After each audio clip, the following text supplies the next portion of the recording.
கோவை மாவட்டம் வால்பாறை சட்டமன்ற தொகுதிக்குட்பட்ட கோட்டூர் பேரூராட்சி பொங்காளியூர் 16வது வார்டில் அமைந்துள்ள சமுதாய கழிப்பிடத்தின் கதவுகளை சமூக விரோதிகள் சேதப்படுத்தியுள்ளனர்.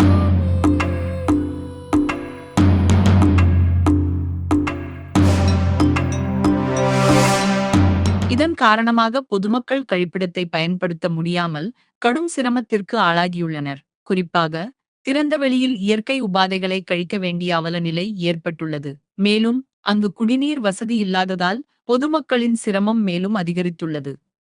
இதுகுறித்து அப்பகுதி மக்கள் தமிழக வெற்றி கழகத்தின் வால்பாறை தொகுதி வேட்பாளரும் கழக துணை பொதுச் செயலாளரும் முன்னாள் சட்டமன்ற உறுப்பினருமான மருத்துவர் ஸ்ரீதரன் அவர்களிடம் அடிப்படை வசதிகளை உடனடியாக சீரமைத்து வழங்குமாறு கோரிக்கை வைத்தனர்.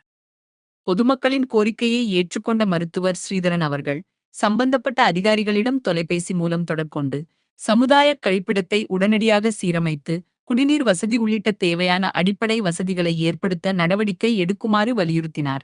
மேலும் விரைவில் உரிய நடவடிக்கை எடுக்கப்படும் என்று பொதுமக்களிடம் உறுதியளித்தார். இந்த நிகழ்வின் போது தமிழக வெற்றி கழகத்தின் வால்பாறை தொகுதி நிர்வாகிகள் மற்றும் கட்சியினர் உடனிருந்தனர்.